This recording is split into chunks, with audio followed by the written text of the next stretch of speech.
Okay, welcome to the ninth episode of Python video tutorial. Last tutorial আমরা দেখছি কিভাবে আমরা for loop নিয়ে কাজ করব। আজকে আমরা খুব ছোট করে দেখে ফেলবো while loop নিয়ে আমরা কিভাবে কাজ করব আমাদের পাইথনে।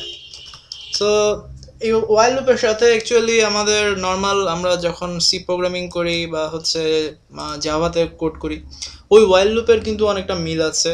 while loop এর সময় আমরা যেটা করি লুপ ইটারেটরটা আগে ডিক্লেয়ার দিই বাইরে লাইক এরকম যে i = 0 সিতে হলে এরকম লিখি। পাইথনেও ঠিক একই কাজটাই আমাকে করতে হবে।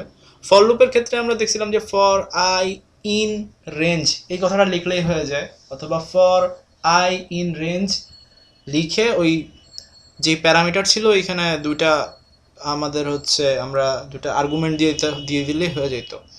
ফর লুপ ওয়াইল লুপের ক্ষেত্রে পাইথনে যেটা করতে হবে যে i = 0 এভাবে ডিক্লেয়ার দেওয়ার পরে আমাদেরকে এখানে জিনিসটা লিখতে হবে এভাবে যে while i less than 5, মানে আমি চাচ্ছি যে লুপটা ঘুরবে হচ্ছে 5 বার, এবং এইটা লেখার পরে যে কাজটা করতে হবে এখানে হচ্ছে একটা কোলন দিতে হবে। আমরা দেখছি যখন আমরা ইফ এলস কিংবা ফর লুপ লিখছি এরকম কোলন দিতেই হয়।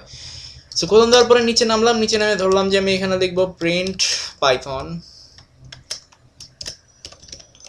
সো পাইথন লিখবো এবং i = 0 ভিতরে আসলো, while i less than 5 মানে 0 less than 5 এটা ট্রু হলো, পাইথন একবার প্রিন্ট করলো। এরপর আমাকে যেটা করতে হবে সেটা হচ্ছে i এর মান ইনক্রিমেন্ট করতে হবে। সো আমাকে যেটা করতে হবে এখানে i = i প্লাস 1, এবং আমি যদি এটা এন্টার প্রেস করি তাহলে হচ্ছে 5 বার পাইথন প্রিন্ট হবে। এখন একটা জিনিস হচ্ছে যে যদি আমি কাজটা এভাবে করি যে i = 0 দিলাম, দেন লিখলাম আমি হচ্ছে while i less than 5, এটা ঠিক আছে। এরপর আমি লিখলাম প্রিন্ট, সেটাও ঠিক আছে।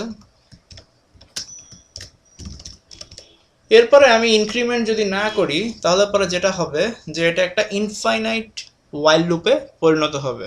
মানে হচ্ছে আমি ইনক্রিমেন্ট করি নাই, তার মানে i এর মান কখনোই বাড়বে না, i এর মান অলওয়েজ 0 থাকবে, এবং 0 less than 5 অলওয়েজ ট্রু হলে পরে যেটা হবে আমি যদি এখন এন্টার প্রেস করি দেখা যাবে যে কন্টিনিউয়াসলি পাইথন প্রিন্ট হওয়া শুরু হবে। সো এটা হচ্ছে while লুপের একদম বেসিক আইডিয়া আমরা বলতে পারি। সো নেক্সট টিউটোরিয়ালে আমরা হচ্ছে কিছু প্রবলেম সলভিং দেখবো লুপ রিলেটেড। সো ততক্ষণ পর্যন্ত টাটা, বাই বাই।